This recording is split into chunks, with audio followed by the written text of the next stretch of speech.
October 15, 1888. Fort Smith, Arkansas, a town about to witness a wedding so cursed it would stain its history forever.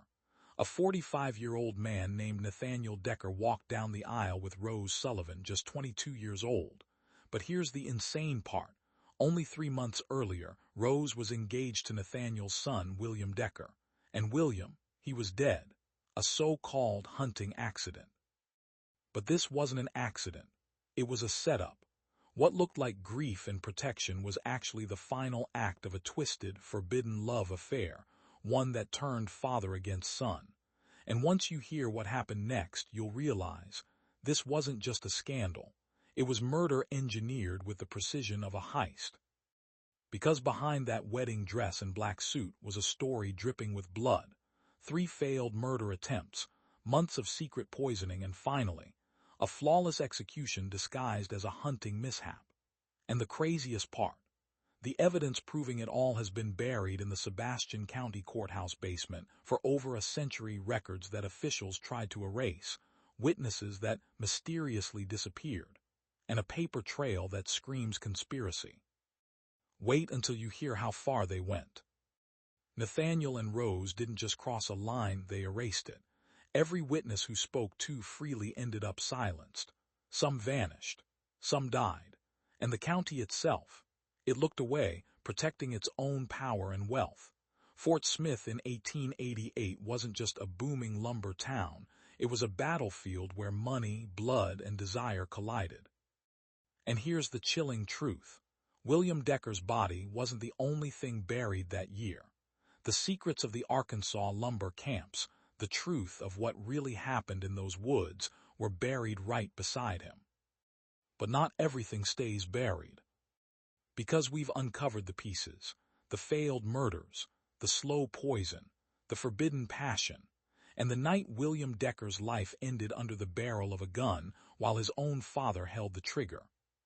And if you think that's the darkest part, you're wrong. The most shocking twist is still coming. 15 years before that cursed wedding, Nathaniel Decker stormed into Sebastian County like a man on a mission. Fresh from Tennessee, young, ambitious, and armed with just enough capital to buy a collapsing sawmill, he made one promise. He'd turn failure into an empire. And he did. By 1888, Decker Lumber wasn't just a business, it was a kingdom. Over 200 men worked under his iron grip, and he controlled thousands of acres of timber stretching across the Ozark foothills.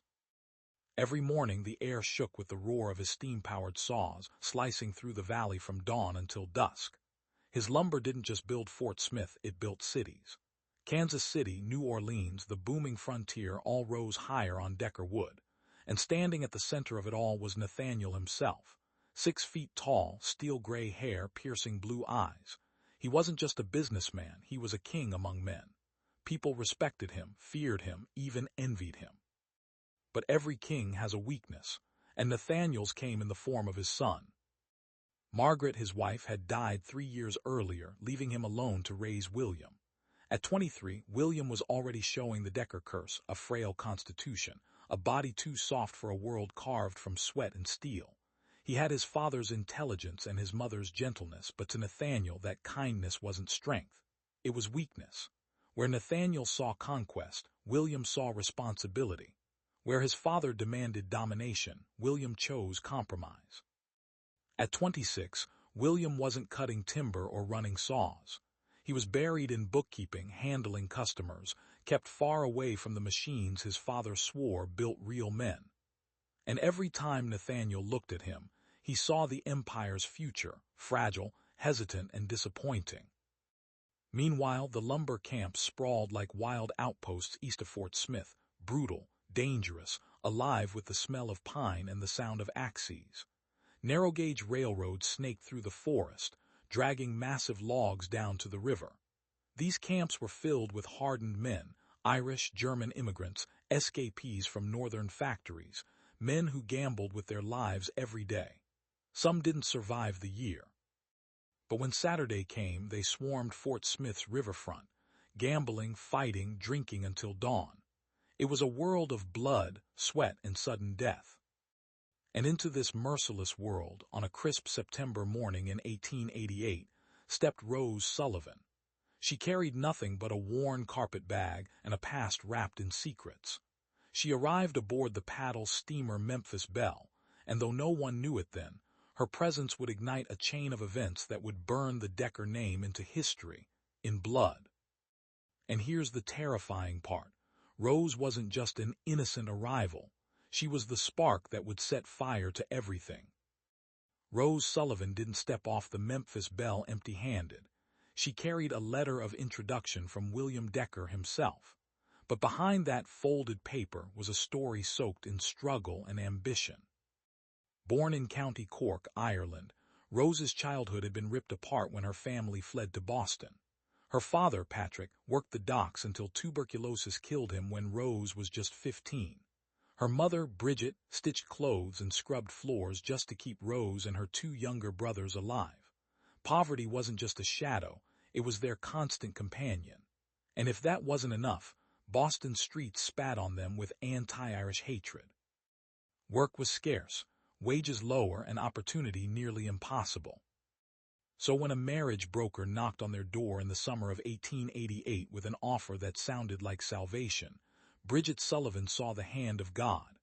A wealthy Arkansas businessman was seeking an Irish wife, not for himself, but for his son, the heir to a lumber empire. The request had come through Catholic parish networks, a girl of good faith, good morals, and practical skills, ready to travel west and claim a future. Rose checked every box and more.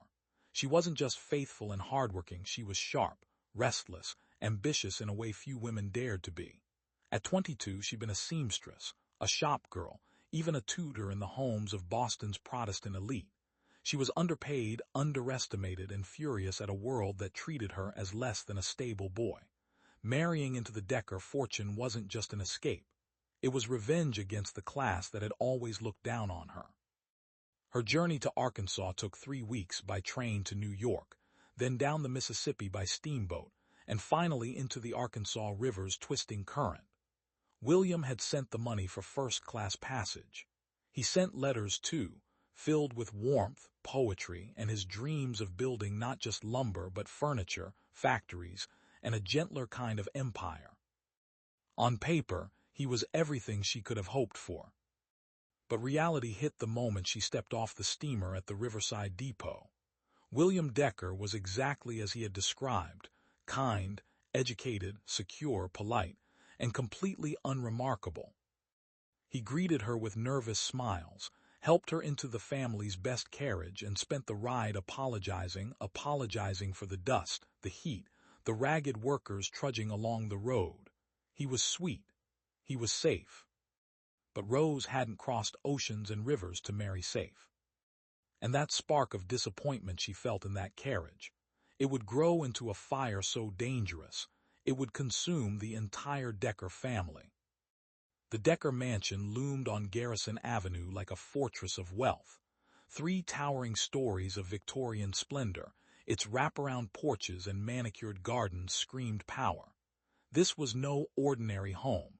This was a declaration that the Deckers had conquered Fort Smith.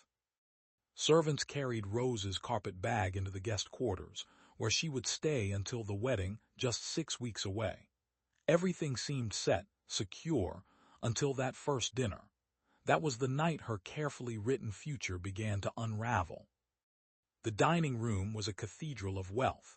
Crystal chandeliers rained light across mahogany furniture hauled up from New Orleans. Oil paintings in gilded frames stared down from walls drenched in dark burgundy. The massive table, built for 12, stood dressed in white linen. But tonight, only 3 places were set. At precisely 7 o'clock, Nathaniel Decker entered, perfectly punctual, perfectly dressed. A black suit molded to his broad shoulders, his 6-foot frame cutting a silhouette that dominated the room. Rose, mid-conversation with William about poetry and books, froze. She saw the way he moved not like a man but like a ruler. Every step broadcast command.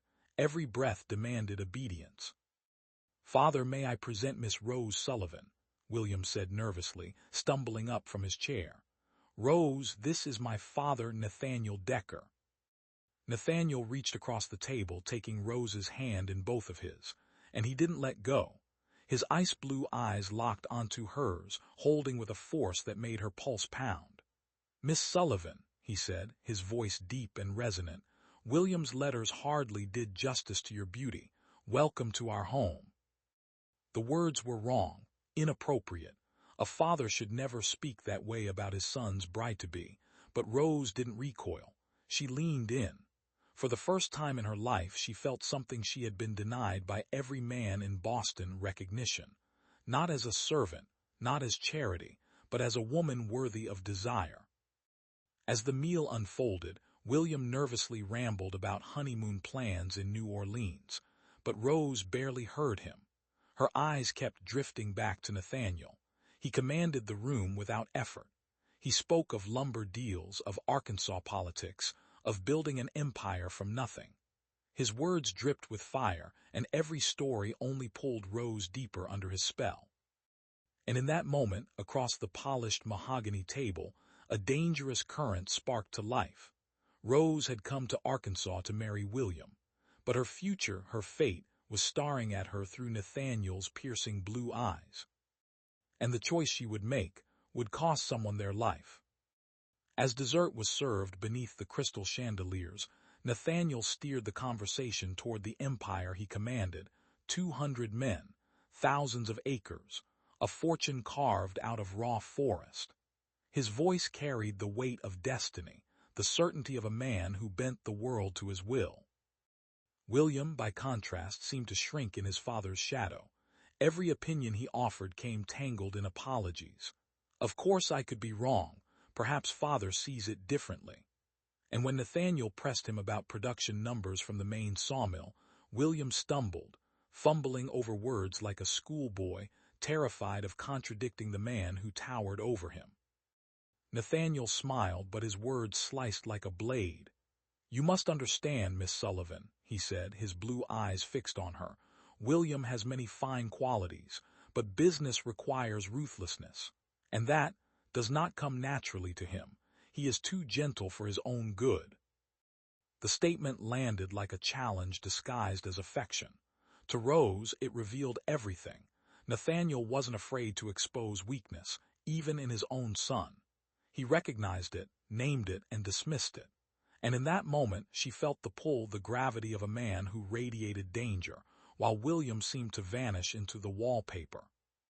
After dinner, William nervously offered to show Rose the family library, his voice eager, almost pleading. But Nathaniel cut across him like thunder. "Perhaps Miss Sullivan would enjoy something else. Tomorrow morning, I ride to Camp 3 to inspect our new steam donkey. A woman planning to marry into this business should see where our prosperity is born." William faltered, his lips parting to object. He had envisioned poetry, books, quiet. But Nathaniel's suggestion wasn't a suggestion at all. It was law. "Of course," William stammered, defeated, "if Rose would find that interesting." And Rose she accepted instantly, almost without thought. Why? She couldn't explain. Perhaps it was the way Nathaniel's words dripped with risk, the promise of something dangerous, and danger had been missing from her life for far too long. The next morning dawned sharp and cold, the hills east of Fort Smith touched with the first reds and golds of autumn. Rose dressed not as a blushing bride-to-be, but as a woman preparing for battle. A dark blue wool dress, simple, practical, designed for riding side saddle with ease. At the stables behind the Decker mansion, Nathaniel was already waiting, a powerful stallion beneath his hand, and beside it, a gentle mare prepared for her. But William was nowhere. "My son sends his regrets," Nathaniel said smoothly, helping Rose mount. "An urgent message from our timber agent in Van Buren required his immediate attention. Business, I'm afraid, waits for no one." Rose nodded, but deep inside she knew. William's absence wasn't chance. Nathaniel's tone carried something darker, something deliberate. And as they rode out together into the wild hills, Rose wasn't entering a lumber camp. She was stepping straight into temptation, and a conspiracy that would end in blood. Imagine waking up and realizing you're about to ride straight into danger with a man who controls thousands of acres of forest like a king commanding an empire. That's exactly where Rose found herself, and she had no idea the next few hours would change everything. The morning mist clung to the trees as their horses thundered down rutted logging roads. The deeper they rode, the darker the forest grew, each turn swallowing them into silence. But beside her, Nathaniel wasn't silent. He was alive, his voice booming with stories of how he had conquered this wilderness tree by tree. Every landmark he pointed out was like a trophy of battle. The ridge where loggers nearly died, the slope where 1,000-ton oak crashed to its knees, the river that carried his fortune downstream. To Rose, it felt less like a history lesson, and more like a king bragging about his dominion. 2 hours later they broke into a clearing, and there it was, Camp 3 perched high above the Arkansas River Valley. Piles of freshly cut logs towered like fortresses. Workers moved with a nervous rhythm, their eyes flicking constantly toward the man on the stallion, Nathaniel. But the real monster sat at the center, the brand-new steam donkey. Its iron boiler hissed and roared, belching smoke as though it were alive, a beast hungry for work. Rose expected to watch from the safety of a fence. Instead, Nathaniel dragged her into the heart of chaos. He showed her the cables, each one as thick as her wrist, capable of hauling thousands of pounds of wood up cliffs that would kill a horse in seconds. He pointed to men guiding logs the size of train cars, warning that if a single line snapped, the forest floor would be painted red. Then came the twist. Nathaniel grabbed her hand and put it on the controls. "Move it," he commanded. Her pulse spiked. One wrong move and the cable could whip free, tearing through bone like paper. The men stared, half curious, half terrified, waiting to see if she would fold. But Rose steadied her breath, tightened her grip, and pulled the throttle. The machine screamed. The earth shook. And slowly, impossibly, a massive log slid into position. "You have good instincts," Nathaniel murmured, his voice razor-sharp with approval. "Most women would have been too frightened." "I'm not most women," Rose shot back, instantly regretting her boldness. Nathaniel's smile cut deeper than a blade. "No," he said softly, "you certainly are not." At lunch, they sat at a rough-hewn table as Nathaniel devoured reports while his crew whispered orders like soldiers obeying a general. Respect filled their eyes, but so did fear. Every man knew one mistake could end his career, or his life. And as the horses carried Rose and Nathaniel back toward Fort Smith, she realized something chilling. This wasn't just a lumber operation. It was a kingdom. And Nathaniel Decker wasn't just a businessman. He was a ruler who bent forest's men, and now perhaps even her, to his will. But what Rose didn't know was that the real test of loyalty, courage, and survival was still coming, and walking away would no longer be an option.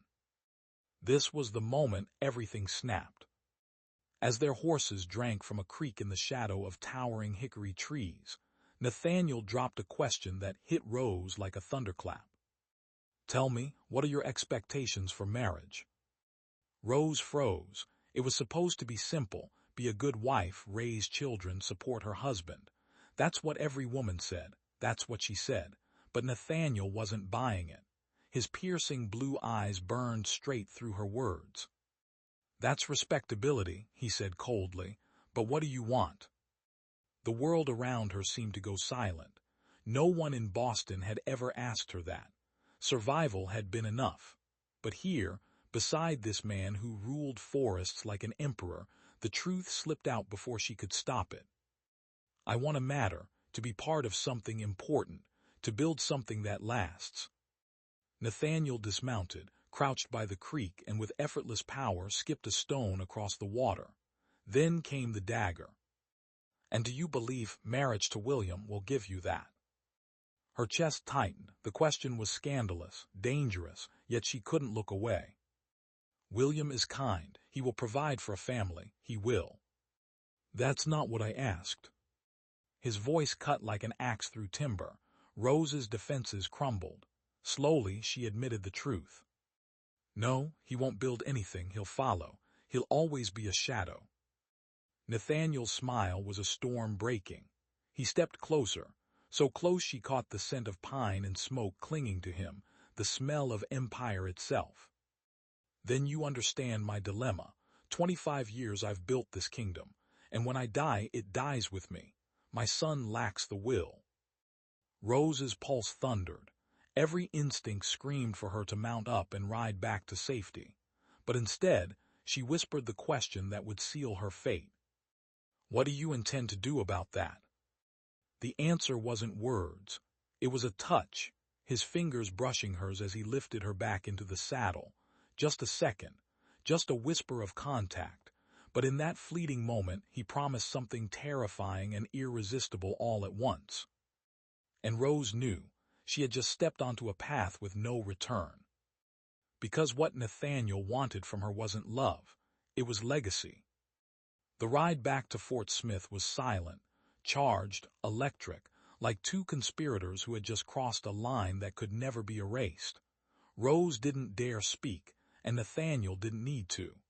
The air itself carried the weight of what had just passed between them. When they finally reached the Decker mansion, William was already packing on the porch, his face lighting up with relief. "How was your ride?" he asked, voice trembling with genuine concern. Rose's answer was a dagger wrapped in silk, educational. She caught the flash of Nathaniel's smile, quick, dangerous, and meant only for her. William didn't notice. He never did. That night, lying in the guest room beneath the mansion's heavy ceilings, Rose stared into the dark, her heart pounding louder than the ticking clock on the dresser. She understood the truth. Her entire future had split into two paths. One was safety, marry William, live a respectable life, raise children, and slowly wither under the weight of what if. The other was fire, pursuing the dangerous gravity of Nathaniel, a man who represented power, danger, and the chance to matter. She closed her eyes, but her dreams betrayed her. Steam donkeys, towering logs, the rush of raw power surging under her fingertips while strong hands guided her own. She wasn't just dreaming of timber. She was dreaming of empire. And soon, the dreams became reality. Over the following weeks, a new rhythm took hold on the surface, perfectly innocent. To outsiders, Rose was simply learning the family business. To William, she appeared the ideal fiancé, dutiful, curious, and invested in his future. He encouraged it. He thought it meant she cared.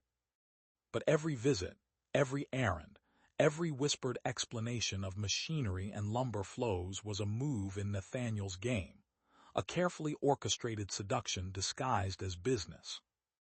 When William worked at the sawmill, Nathaniel appeared at the mansion like clockwork, always with a reason, always urgent.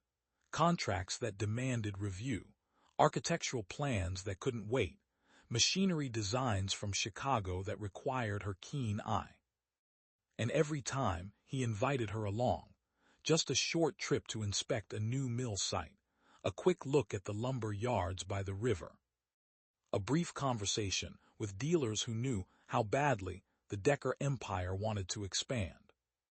What William saw as practicality was in fact a web, and Rose was already tangled in it, deeper every day. Because Nathaniel wasn't just teaching her about timber, he was teaching her about power, and how intoxicating it felt to hold it in her hands. Each invitation Rose accepted wasn't just about lumber.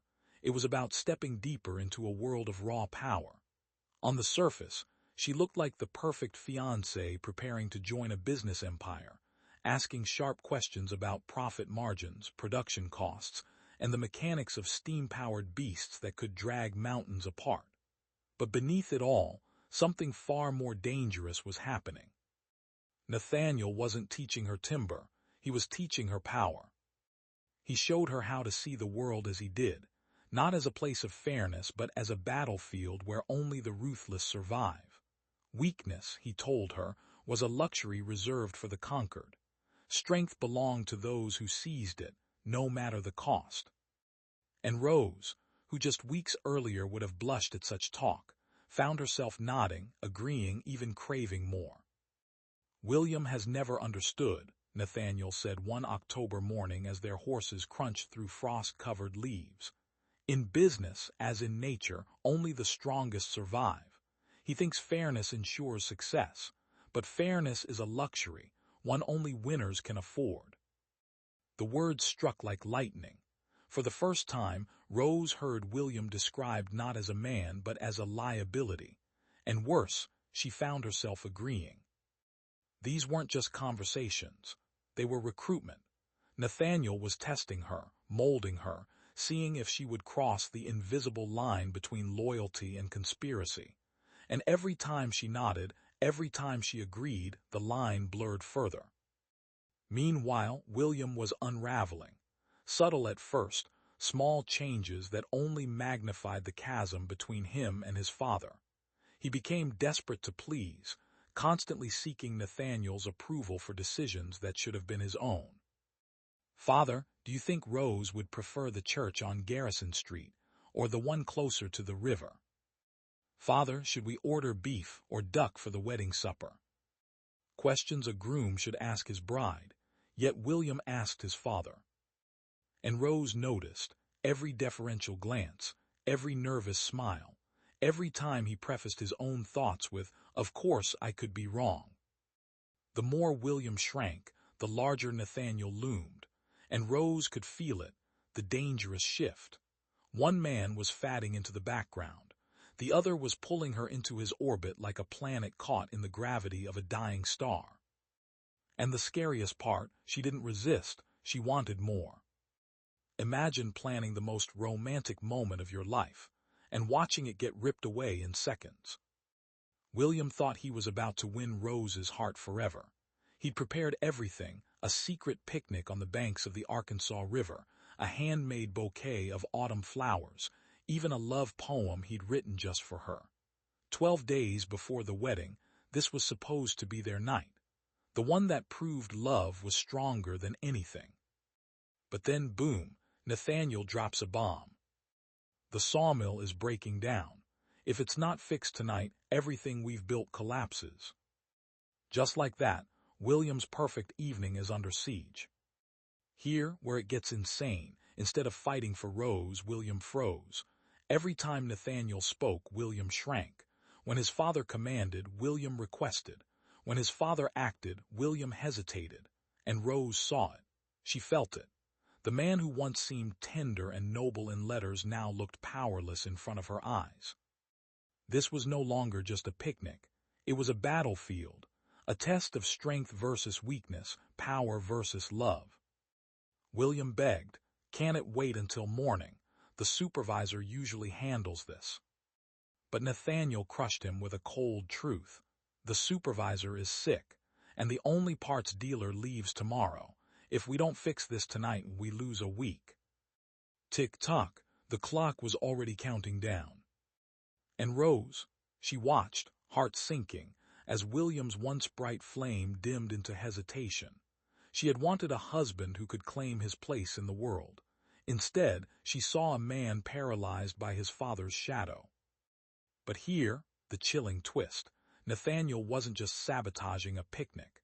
He was staging a psychological ambush, forcing his son to choose between love and legacy, knowing full well William would crumble.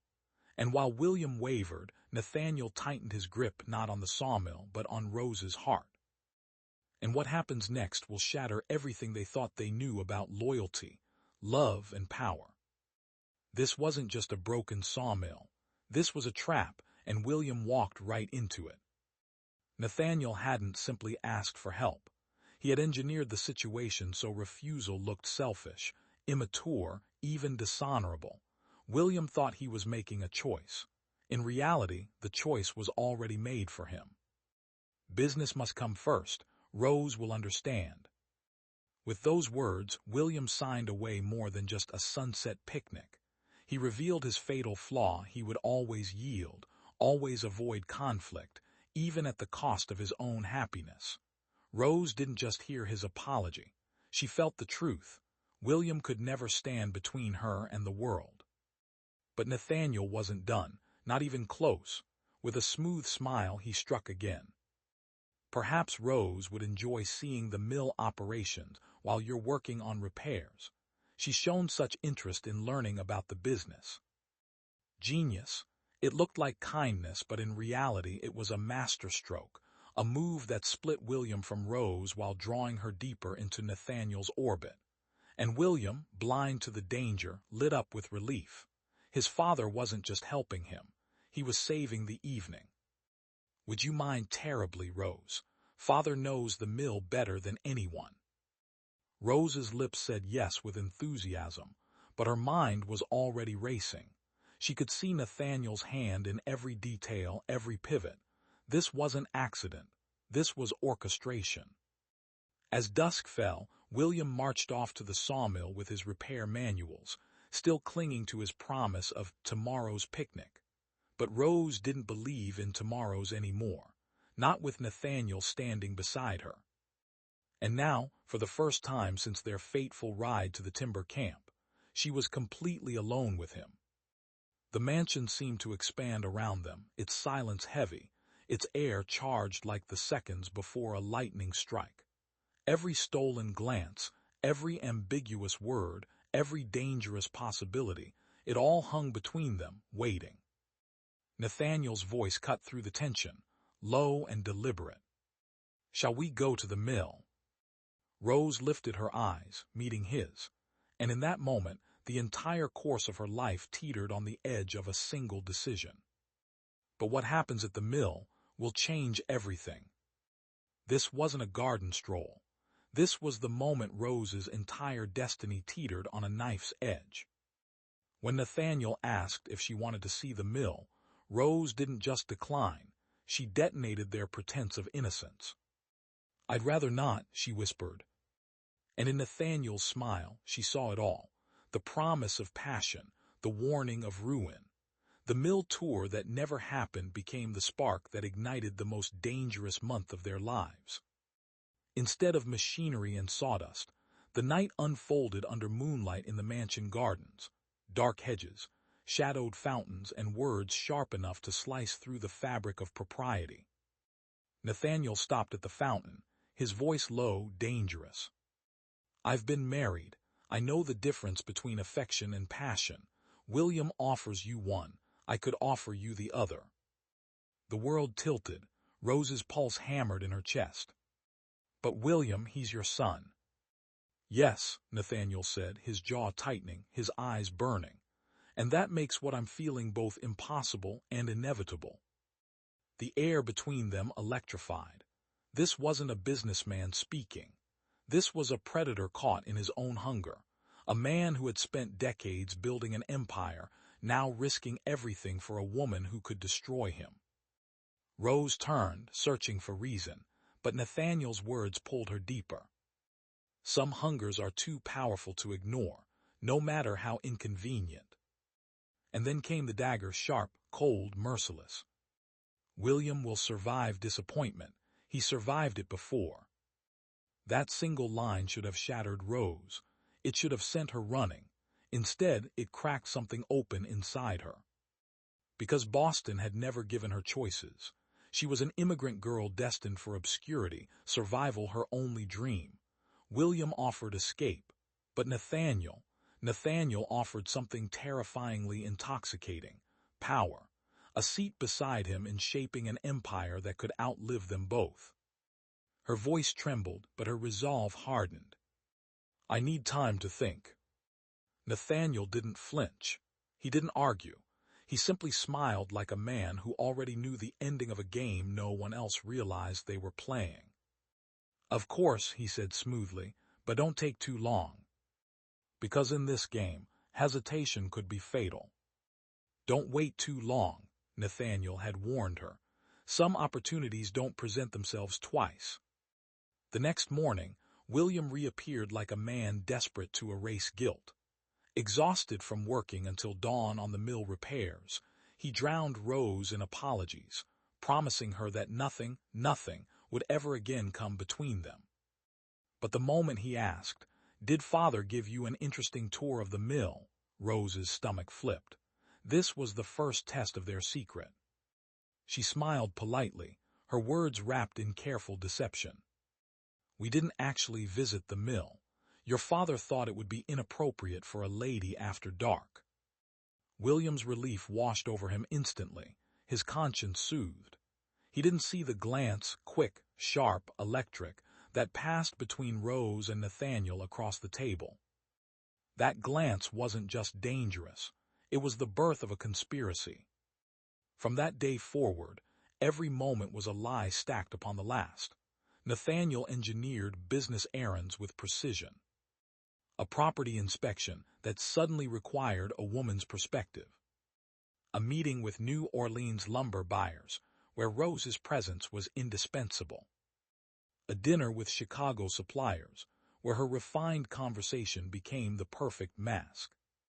Each scenario looked innocent to William, who eagerly encouraged Rose's involvement. To him, it was proof that his father accepted her, proof that his fiancée was invested in their future, proof that he was lucky. But it wasn't proof, it was a trap. Because while William celebrated his imagined good fortune, Fort Smith's sharper eyes were watching.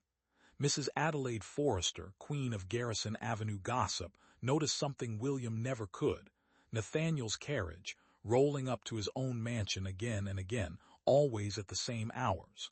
Midday, when William was safely occupied. And every time, Rose was waiting. The secret was no longer just between two people. The town itself was starting to sense a storm gathering, and when small-town whispers ignite, they don't fade quietly. They explode. Police car light. What if I told you the town's perfect love story was seconds away from exploding into the biggest scandal Fort Smith had ever seen? William thought he was just running late at the sawmill, but every missing hour was hiding a secret so dangerous, it threatened to burn down his entire future. Because while William worked, Nathaniel was busy making requests that no one in their right mind would ignore. At the River District's largest hotel, manager Thomas Brennan noticed something insane. Nathaniel was constantly asking for private dining rooms and special accommodations for out-of-town visitors. But here's the twist. Those visitors looked shockingly like Rose Sullivan, William's bride-to-be. When Brennan told his wife, she froze. "Respectable men don't book secret hotel rooms," she whispered, and in that moment they both knew something wasn't adding up. But that was just the warm-up. The one man who should have been excited about the wedding, Father Michael O'Brien, felt a chill every time he spoke to Rose. During pre-marriage meetings, she never once mentioned William with love or joy. Instead, she spoke about power, legacy, influence, almost like marriage was her weapon, not her dream. O'Brien tried to remind her marriage is a sacrament, not a business deal. But her answers felt mechanical, like someone reading lines from a script. And the priest was left asking himself, was this bride even in love at all? At this point, whispers started to ripple through town. But whispers weren't enough. Not until Fort Smith's most notorious busybody, Margaret Henley, entered the game. She had exposed scandals before, but nothing prepared her for what she saw next. On a Tuesday afternoon, when William was away in Van Buren, Margaret spotted Rose and Nathaniel walking straight into Murphy's Tavern. Not a church, not a parlor. Murphy's Tavern, the dirtiest, roughest saloon in the River District. A place of whiskey-soaked brawls, loggers, and cattle drivers. A place no respectable woman, let alone a bride-to-be, would ever step foot inside. And in that split second, Margaret knew the truth. This wasn't just gossip. This was the beginning of a scandal that could destroy everything. Collision, but what Margaret didn't know was that what she had just uncovered was only the first crack in a secret so dark, it would soon swallow the entire town. High voltage. What if I told you the town's biggest wedding was 3 days away? Yet the bride, the groom, and the father of the groom were all hiding a secret so dark it could shatter Fort Smith forever. Margaret Henley wasn't just suspicious anymore. She was on a mission. And like a detective in a high-stakes challenge, she set traps everywhere. She ordered her Irish maid, Colleen Ali, to strike up casual conversations with Rose about wedding dresses and future married life, secretly fishing for cracks in her story. She pushed her husband to invite Nathaniel to their weekly poker night, betting that whiskey and late-night bragging might make him slip up. And most dangerously, she started timing her afternoon walks to sync perfectly with the comings and goings at the Decker mansion. What she uncovered was a bombshell. Nathaniel and Rose weren't just meeting often, they were meeting alone. Their talks weren't about business, they were charged, emotional, and dangerous. It was a fire that had nothing to do with family loyalty and everything to do with forbidden desire. But then the story twisted again. Margaret began noticing something terrifying. William, the groom-to-be, was crumbling right before her eyes. At dinners, he looked pale and exhausted. He complained of splitting headaches, constant stomach pains, and his once steady confidence in business had completely evaporated. When Margaret whispered her concerns to her husband, he dropped a chilling truth. William's performance at the sawmill was collapsing. He could barely make it through a workday without needing to lie down. And yet Nathaniel, his own father, was covering for him, spinning stories that William was just overworked and needed rest before the wedding. But the mill supervisors told a different story. They said William was deteriorating fast, like a man poisoned from the inside out. Margaret's instincts screamed the unthinkable. William's mysterious illness, his father's suspicious cover-ups, and Rose's secret entanglement weren't random events. They were threads in a single, monstrous web. And then came the countdown. October 17th, 1888, just 3 days before the wedding, dawned gray and cold. The perfect stage for a revelation that would either expose the darkest scandal in Fort Smith history or bury it forever. Collision and Margaret had no idea. What was about to happen on that day would make every secret she'd uncovered look tame by comparison. Cloud 3 days before the wedding, the streets of Fort Smith turned to rivers of mud. But inside the Decker mansion, something far more dangerous was flooding the halls. William was supposed to be on a train to Little Rock, sealing a deal that would secure the family fortune. Instead, he was doubled over in agony, clutching his stomach like something inside him was tearing him apart. The family doctor, Samuel Hayes, brushed it off as nerves before marriage. Nerves. William could barely stand upright. His face was pale, drenched in sweat, his body collapsing like a man being drained from the inside out. Nathaniel listened to the doctor's calm reassurances, but Rose caught what no one else saw, a flicker, a shadow across Nathaniel's face. Not worry, not grief, but satisfaction. And then came the twist. With William bedridden and the business deal in Little Rock hanging in the balance, Nathaniel stepped forward. "I'll go in his place," he announced. Then, with a sly casualness that nearly masked the trap, he added, "Perhaps Rose should accompany me." A heartbeat of silence followed. Rose's heart pounded. She knew this wasn't about contracts or timber. This was a getaway cloaked as business. 2 days, maybe 3, completely alone, far from the judging eyes of Fort Smith. The doctor, oblivious, nodded approvingly. "An excellent idea," he said. "Miss Sullivan's presence will lend civility to the negotiations." Rose agreed instantly. Too instantly. Her eagerness should have sparked alarm, but instead everyone smiled, believing she was just a supportive fiancée. Everyone except Margaret Henley. From her mansion window, Margaret watched as the carriage rolled through the rain toward the railroad station. And in that moment she knew. This wasn't a business trip. It was a scandal rolling straight toward disaster. Her pulse quickened. She had spent years exposing secrets, scandals, and lies, but what she was witnessing now was bigger than anything she had ever uncovered. And here's the kicker. Margaret wasn't about to sit quietly and let this escape her grasp, because what happened on that journey to Little Rock would ignite the most explosive chapter yet. Collision and the countdown to the wedding scandal of the century had just hit 2 days left. High voltage, 2 days before the wedding. The town gossip turned into a full-blown investigation, and what Margaret Henley discovered next would shake Fort Smith to its core. The moment Nathaniel and Rose's carriage disappeared into the rain, Margaret acted like a general launching a war. She dispatched her most loyal servant racing through the mud to the telegraph office, firing off urgent coded messages to her spies in Little Rock. Their mission: watch Nathaniel, watch Rose, report everything. But Margaret wasn't done. Her next target was the weakest link, the bedridden groom.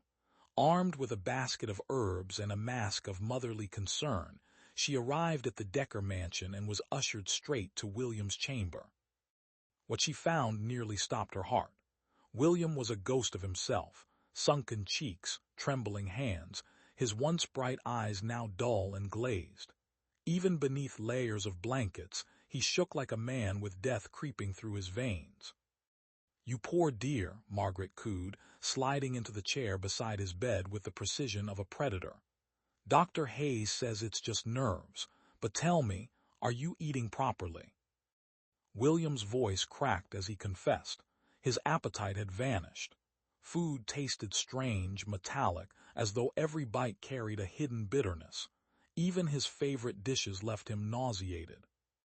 He blamed wedding nerves, business stress, the endless pressure, but Margaret had seen this before, and it triggered a memory so chilling it sent shivers through her spine. Winter of 1885, old Samuel Reeves, who wasted away slowly while his young wife spoon-fed him poison. Arsenic. The same trembling hands, the same hollowed body, the same mysterious illness doctors couldn't explain. Margaret's eyes narrowed. This wasn't anxiety. This was murder in slow motion. Her voice softened, but her words sliced like knives. "Tell me, William, about your meals. Do you eat the same foods as your father, as Miss Sullivan?" William's brow furrowed, his thoughts sluggish, delayed, as if even his mind had been poisoned. "Well, father often eats at the hotel during business, and Rose dines with clients quite often too." His voice trailed off, the implication hanging in the air like a guillotine. Margaret's heart pounded. The pieces were clicking into place. The whispers of scandal weren't just whispers anymore. They were turning into the deadliest truth Fort Smith had ever faced.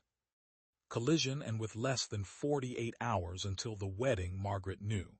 If she didn't act fast, William Decker might not live to see the altar. Imagine being poisoned every single day by the very people who claim to love you, and the worst part, you don't even know it's happening. Margaret froze as the pieces clicked together. The whispers, the timing, the subtle glances. This wasn't coincidence. If her instincts were right, Nathaniel and Rose weren't just playing with William's heart. They were systematically feeding him his death sentence, spoon by spoon, cup by cup. The plan, genius, terrifying. A slow, invisible poisoning, so carefully timed that William's death would look natural, arriving right before or right after the wedding. A grieving father, a shattered fiancé, and two killers who'd walk away untouched. "Who prepares your food, dear?" Margaret asked, masking the dread curling in her chest. William smiled, oblivious. "Mrs. Patterson, our cook. Though father sometimes brings me tonics from Dr. Hayes, and Rose, she's been so thoughtful, always bringing me tea or broth when I feel sick." Margaret's blood ran cold. The kindness William praised so innocently was the very knife twisting in his back. This wasn't care. This was murder disguised as love. She wanted to scream the truth, to shake him. But Margaret was no fool. Fort Smith thrived on whispers, not warnings. One wrong word and she'd be destroyed. So she did what she did best. She listened, she watched, she gathered. Every detail she uncovered was like another blade sharpening the noose. William's health had begun crumbling the moment Rose set foot in Fort Smith. His symptoms worsened the more time she and Nathaniel spent together. And the final, brutal confirmation. Whenever Nathaniel traveled, William improved, but the second he returned, William's body collapsed again. By the time Margaret stepped out of the Decker mansion, her hands trembled, not from fear, but from power. She held in her mind enough evidence to annihilate 3 lives with a single sentence. But one wrong move could also crown her a liar against the most powerful man in the city. The clock was ticking. Meanwhile, miles away in Little Rock, Nathaniel and Rose were playing with fire and loving every second. Distance from Fort Smith didn't cool their affair. It only burned hotter. The train ride gave them hours of stolen whispers. The hotel stripped away the need for chaperones. And the business meetings, they weren't just work. They were proof of their dangerous, undeniable bond. Nathaniel leaned close, eyes dark with adrenaline. "We work well together," he said. What he didn't know, what neither of them knew, was that Margaret now held the one truth that could blow their perfect world apart. And she was deciding how long to wait before lighting the match. Because in this story, love wasn't just forbidden, it was lethal, and the deadliest twist was still to come. Hi, what happens when forbidden love turns into a conspiracy for murder? Tonight, in a single hotel room, 2 lives crossed a line they could never come back from. Hi. The deals were done. The champagne was flowing, and in the glowing haze of the hotel suite, Rose felt more alive than ever. For the first time in her life, she wasn't being praised as a future wife or a dutiful daughter-in-law. Nathaniel valued her mind, her strategy, her fire. "William doesn't care about this work," she admitted, the wine loosening her guarded tongue. "He does his duties, yes, but his heart, it's in poetry, not power. He doesn't want to build an empire." Nathaniel leaned closer, his eyes burning through the smoke of temptation. "And you, Rose, what would you rather do?" The pause that followed was electric, like the universe itself holding its breath. Rose met his gaze, every ounce of pretense gone. "I'd rather build an empire." That was the spark. Nathaniel didn't answer with words, he answered with a kiss. And in that instant, every wall collapsed. Duty crumbled, desire detonated, and the affair that had been smoldering for weeks exploded into something unstoppable. But this wasn't just passion. As the night dragged on, sweat and whispers tangled together, the 2 lovers began planning. Their intimacy was fused with calculation, their touches laced with strategy. They weren't just plotting a future together, they were plotting a future where William no longer existed. "William's illness isn't improving," Nathaniel murmured in the pre-dawn darkness. His voice was soft but deadly. "Dr. Hayes fears it may be something far more serious." Rose's eyes flickered with understanding. "How serious?" Nathaniel didn't flinch. "Potentially fatal." The words weren't direct, but they didn't need to be. The poison in the tea, the medicine from the doctor. The gradual wasting away, it was all falling perfectly into place. William's death would be the final key. His passing would free Rose from a marriage she despised, and cloak Nathaniel in the sympathetic role of grieving father, one who would naturally protect his son's devastated fiancée. Rose whispered, almost to herself, "Such things happen. Some men are too weak to survive what others can." Nathaniel smiled. "Exactly. But fate has a way of interrupting even the most meticulous plans." Because when the train pulled into Fort Smith the next evening, their triumphant return was shattered by a single, chilling sight. Standing at the railroad station, dressed in black and waiting with eyes that saw everything, was Margaret Henley. Her presence was no coincidence. This wasn't a reunion, it was an ambush. Because Margaret wasn't just waiting for them. She was about to turn their secret into a weapon that could burn the entire empire to the ground. Imagine stepping off a train, thinking your secret is safe, only to find the one person who could destroy you standing right there, smiling. That's exactly what Nathaniel and Rose faced the moment they returned from Little Rock. "Ah, Mr. Decker, Miss Sullivan," Margaret Henley's voice cut through the night like a blade. "I do hope your business went well. Poor William has been quite worried about your absence." The words were polite, the tone was flawless, but her eyes, they were daggers, cold, sharp, and heavy with meaning. In that instant, Nathaniel and Rose both knew their secret was no longer entirely secret. Nathaniel forced a smile, masking the storm inside. "Mrs. Henley, how thoughtful of you. I trust William's condition hasn't worsened." Margaret's reply was deliberate, venom cloaked in sugar. "Oh, quite the contrary. He seemed much improved this afternoon, almost as if a change in routine had been beneficial." Boom, the implication detonated. Margaret wasn't just suspicious, she understood. She had seen the pattern. William's health worsened when Nathaniel was near and improved when he was. This was no coincidence. This was a warning. The carriage ride back through Fort Smith was suffocating. The silence between Nathaniel and Rose wasn't comfort, it was calculation. They had just been put on notice. Margaret Henley was watching, waiting, and sharpening her knife of suspicion. Their window was closing.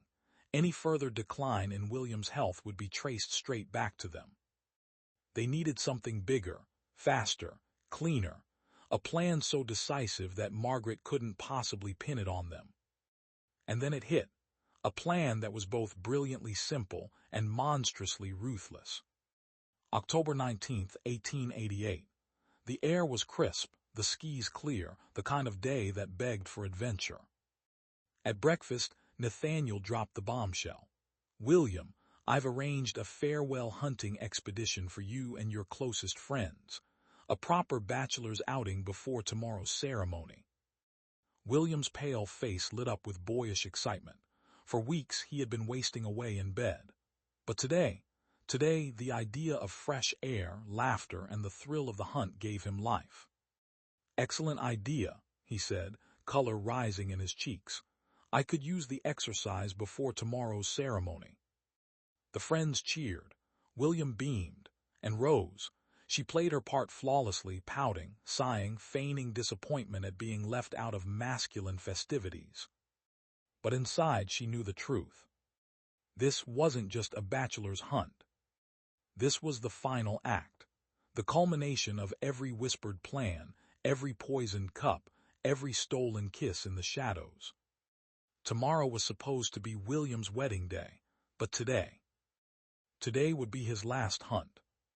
And what William didn't know was that the woods he walked into that morning weren't a celebration of life, but a carefully staged trap designed to end it.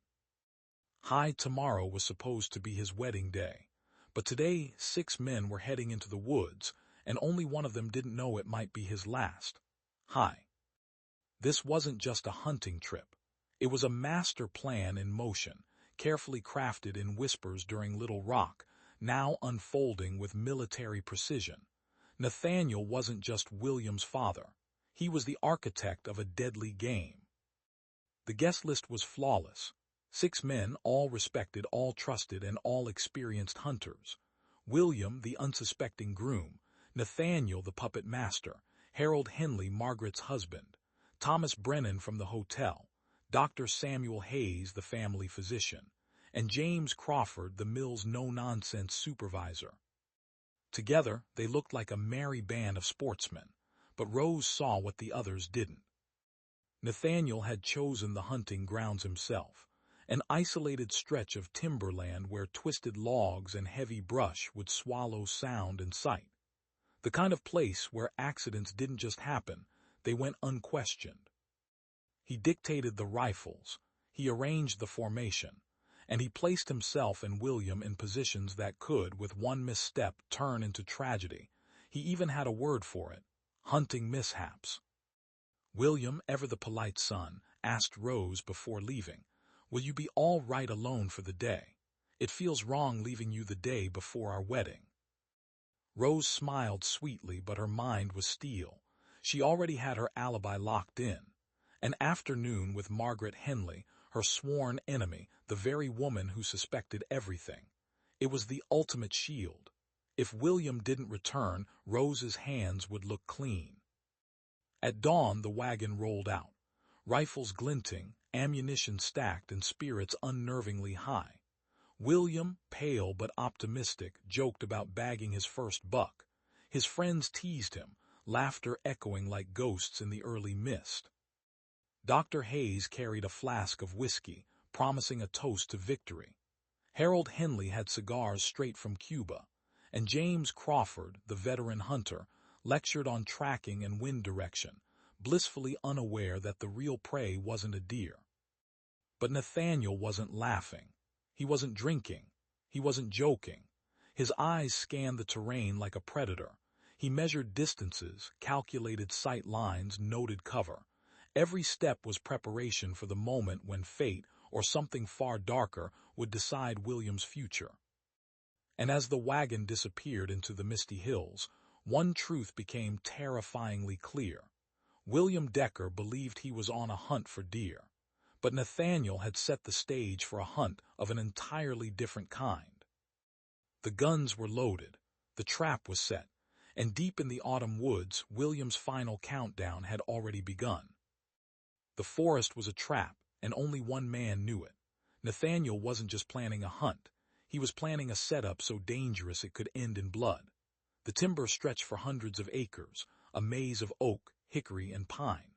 Fallen logs turned the ground into an obstacle course, the underbrush thick enough to split hunters apart in seconds.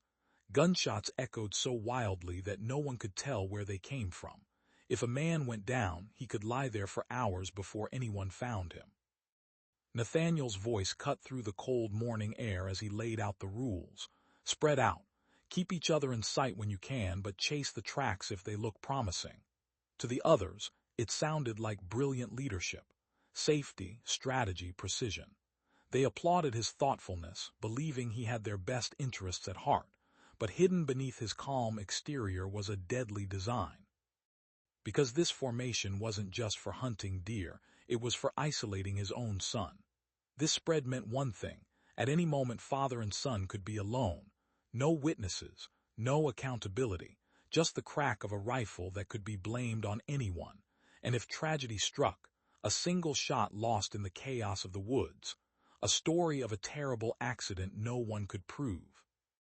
The morning wore on with only distant cracks of rifles breaking the silence. Targets were fired at, but no shouts of triumph echoed back. No deer, no clean kills, just tension mounting with every passing hour. By midday, the hunters regrouped. A small creek cutting through the clearing became their dining hall. Sandwiches, hot coffee, and laughter circled the group. For a moment it felt safe, too safe. William, who had been frail and pale for weeks, now seemed reborn. He laughed, teased, and glowed with the confidence of a man about to start a new life. His friends joked about his upcoming marriage, ribbing him about losing his freedom. He grinned and played along, soaking in the camaraderie. "You look like a new man," Dr. Hayes said, patting him on the back. "Nothing like fresh air to cure exhaustion." Nathaniel nodded in agreement, his smile masking a sinister irony. If Rose had been there, she would have caught it, the bitter edge behind his satisfaction. William did look like a new man, healthier, stronger, finally free from the shadows of his illness, which made what was coming not just tragic, but utterly monstrous. Lunch ended and the men split up again.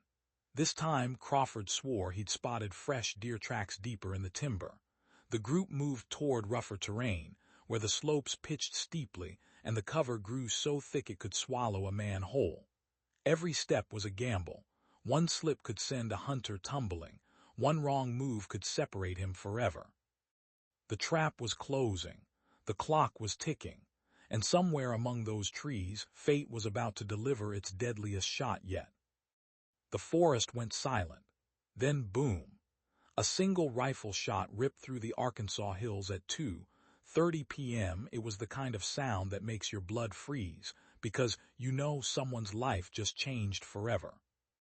When the hunters sprinted toward the echo, they stumbled into a nightmare. William lay sprawled in the dirt, motionless, blood soaking his chest. And kneeling beside him, Nathaniel, his hands dripping red, his voice breaking. "I thought I saw a deer," he cried out. "It moved through the brush. I fired before I realized, before I saw it was William," his face twisted in horror. His words trembled with guilt. "Oh God, what have I done?" To the others, it was the perfect picture of a tragic accident. The wound was devastating, a heavy rifle shot straight through the chest at close range. Dr. Hayes checked for a pulse, but there was none. Instantaneous, he whispered. No one could have saved him. The men stood stunned, but they were hunters. They had seen accidents before. In thick brush, visibility gone, adrenaline pumping, this was the risk. Nathaniel's story fit the scene. William had been moving away, maybe chasing deer tracks, when his father's bullet cut him down. James Crawford, the seasoned expert, bent low, scanning the ground, the brush, the angle of the shot. Then he rose and shook his head gravely. "It's a textbook accident," he declared. "These hills claim men. No one's to blame."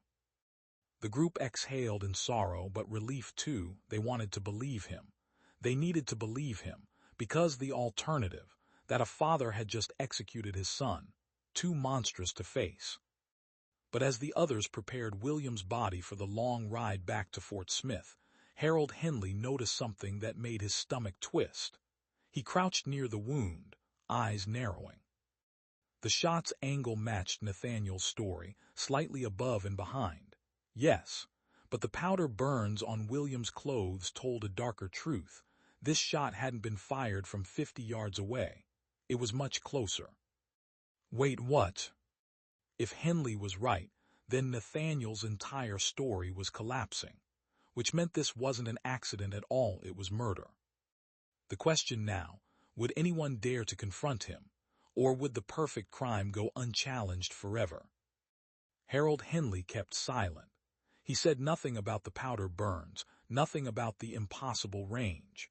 But as they carried William's lifeless body down those Arkansas hills, one thought consumed him. Was this really an accident, or the most cold-blooded execution Sebastian County had ever seen? Meanwhile, back in Fort Smith, Rose Sullivan was already playing her part with terrifying precision. She sat in Margaret Henley's parlor, sipping tea, chatting about wedding flowers and reception menus. On the surface, she looked like any bride-to-be, but under the mask, she was building her alibi brick by brick. Then bang, the door burst open. A messenger, pale and breathless, delivered the devastating news: William was dead.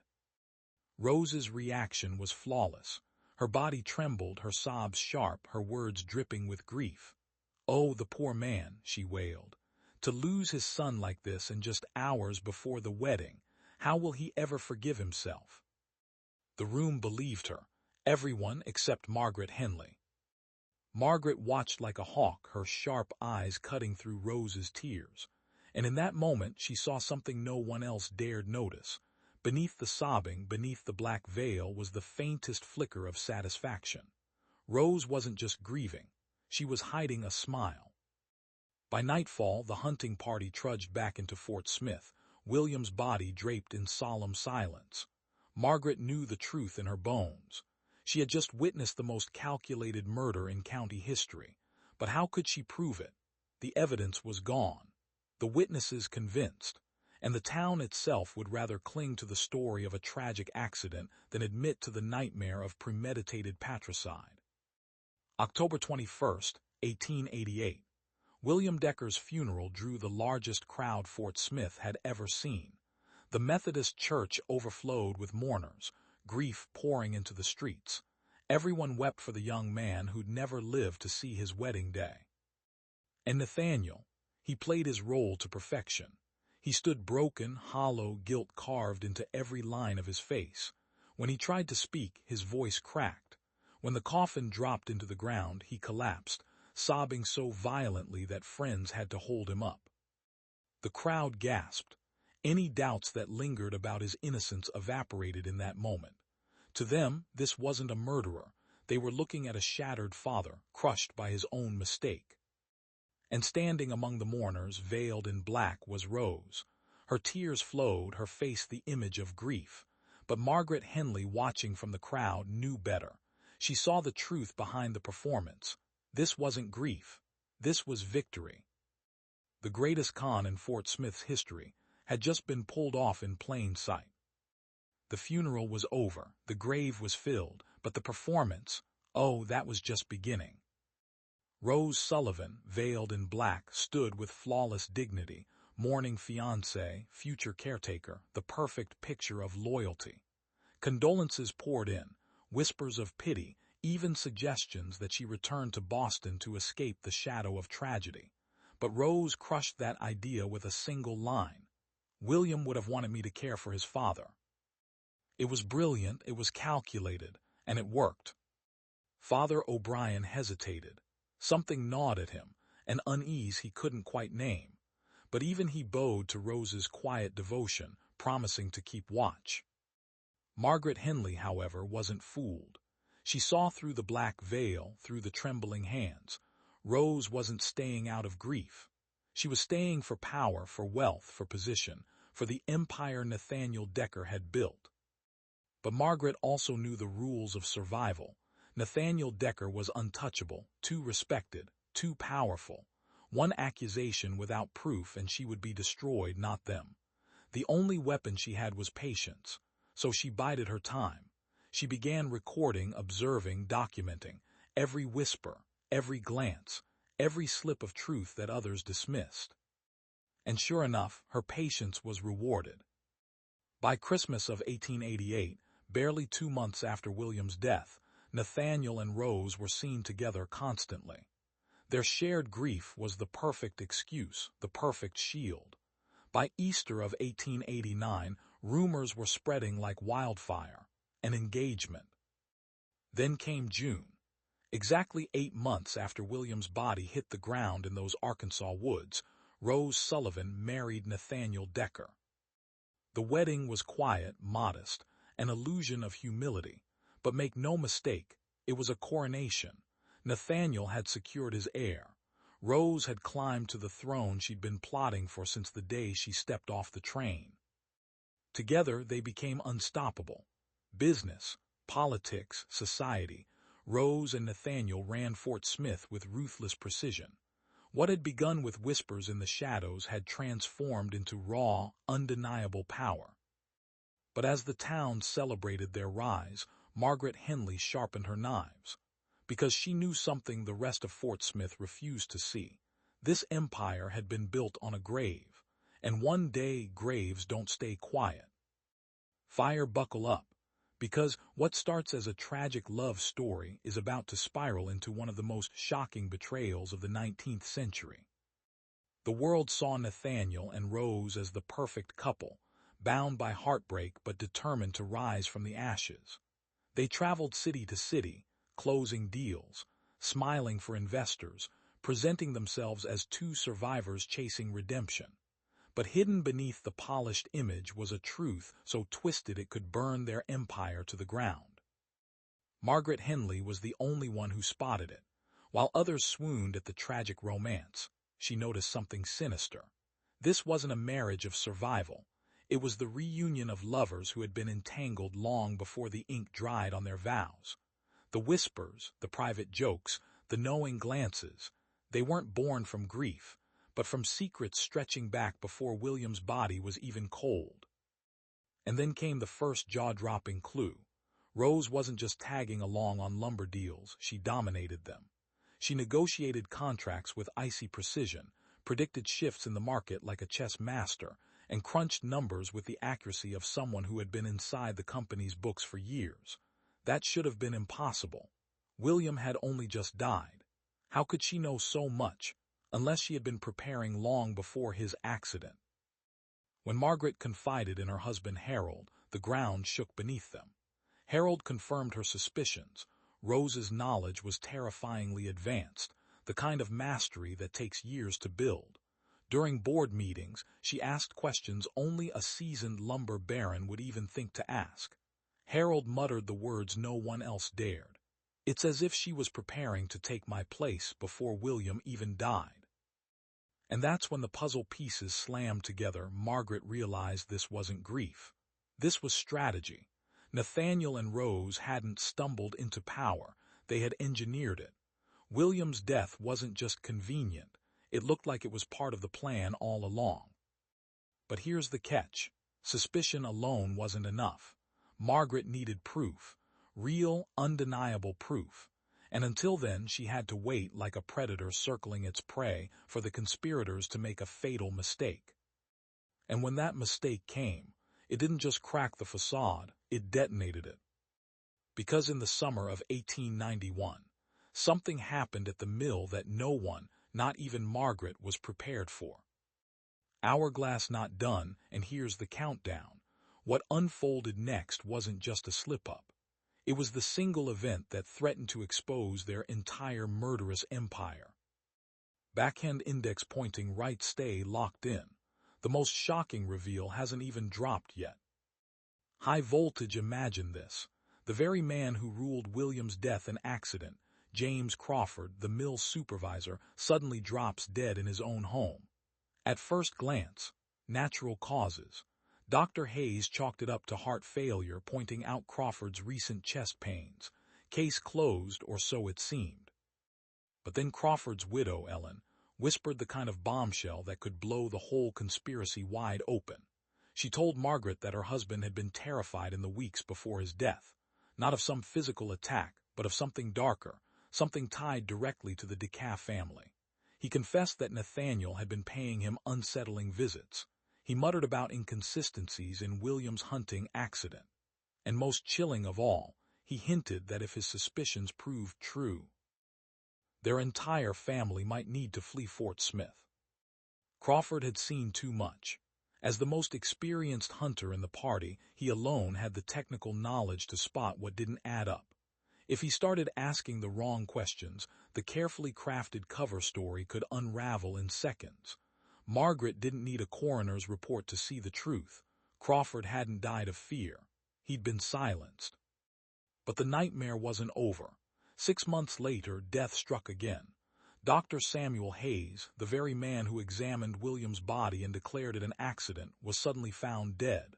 The story: his gentle, steady horse had been spooked by a snake, throwing him against a tree and snapping his neck. Tragic, random, an unlucky accident. Except the timing was too perfect. First Crawford, now Hayes, two men who held the keys to the truth, eliminated back-to-back under the guise of chance. Margaret's pulse raced as she connected the dots. This wasn't bad luck. This was a systematic purge. Every potential threat to Nathaniel and Rose's secret was being erased from the map. And then the dread hit her like a thunderclap. Her own husband, Harold, had begun voicing his suspicions. He'd noticed the disturbing chain of deaths surrounding the DeCaff family. He'd even started to question the official narrative out loud. Margaret's stomach twisted with terror. She knew exactly what that meant. Her husband wasn't uncovering a mystery. He was painting a target on his back. Hourglass not done, and the countdown had begun. The question wasn't if Harold would be next, it was when. Backhand index pointing right, but what happened next didn't just confirm Margaret's worst fears. It dragged her into a showdown so explosive. It threatened to bring the entire DeCaff empire crashing down. High voltage, this is where the story goes from chilling to absolutely devastating. March 1892.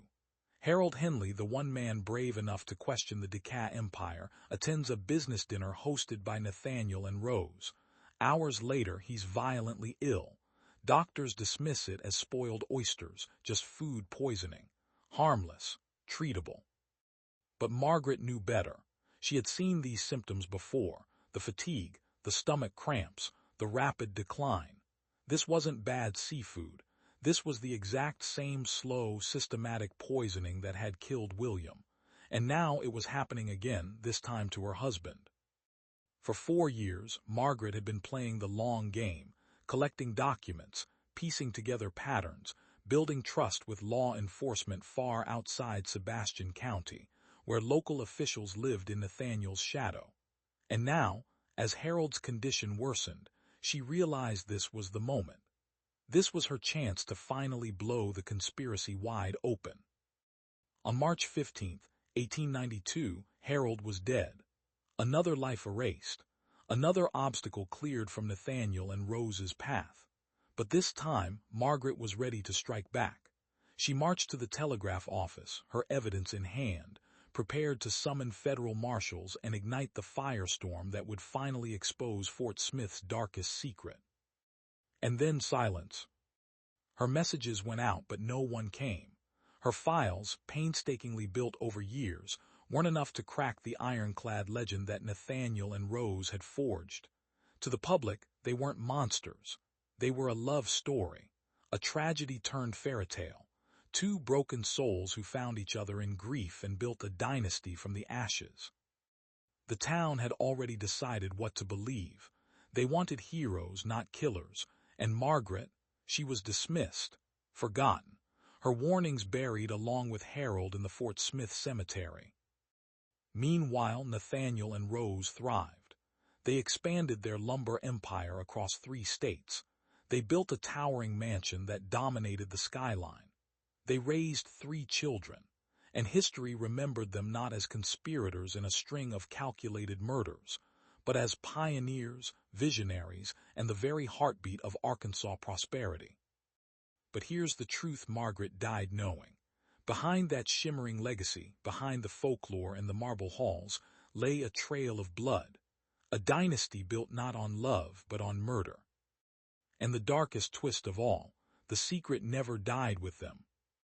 Because some legacies refuse to stay buried. Collision, buckle up. This is the final chapter of the most chilling conspiracy Arkansas ever buried. For over a century, Fort Smith celebrated Nathaniel and Rose Decker as heroes, pioneers who turned wilderness into fortune. Lovers who rose from tragedy to build an empire, but the truth, it was rotting just beneath the surface. In 1894, Margaret Henley, the only woman brave enough to challenge their empire of lies, died with her suspicions locked inside her journals. She was buried less than 50 yards from William Decker's grave, the man whose death had set this nightmare in motion. And with her, the truth seemed to vanish forever. But history doesn't stay buried. Decades later, during renovations of the Henley family home, her journals were discovered. Page after page of meticulous notes, coded observations, and names of the dead. A private record of the murders no court had dared to touch. Still, the world didn't listen. Nathaniel and Rose's legend was too strong. Their mansion still towered over the skyline, their names carved into plaques and history books. They weren't killers, they were icons. Until 1987. Construction crews renovating the Sebastian County Courthouse stumbled upon something insane, a false wall, and behind it, Margaret's hidden cache of documents, letters between Nathaniel and Rose, records of secret meetings, and cold-blooded details tying them to at least 5 murders. This wasn't folklore anymore, this was proof. Suddenly, the story everyone thought they knew shattered. The fairytale romance was nothing but a cover for one of the most calculated killing sprees in Arkansas history. And the craziest part, for more than 100 years, they had succeeded in rewriting history to make themselves the heroes. That's the real horror of this story. Not just the poisonings, not just the staged accidents, but how completely Nathaniel and Rose bent reality itself, turning murder into myth, crime into legend, guilt into glory. Think about it. If they could erase the truth for an entire century, how many other dark secrets are still hiding in America's past? So I'll leave you with this. Do you believe everything was finally revealed? Or do you think there are still darker truths buried in those Arkansas hills, waiting for the next wall to crack open? Because if this story proves anything, it's that the dead don't always stay silent. And sometimes, history itself is the biggest lie of all. High voltage if you're ready for another buried crime that will blow your mind. Subscribe now, smash that notification bell, and share this with someone who loves twisted true stories. Trust me, the next one we're uncovering is even darker.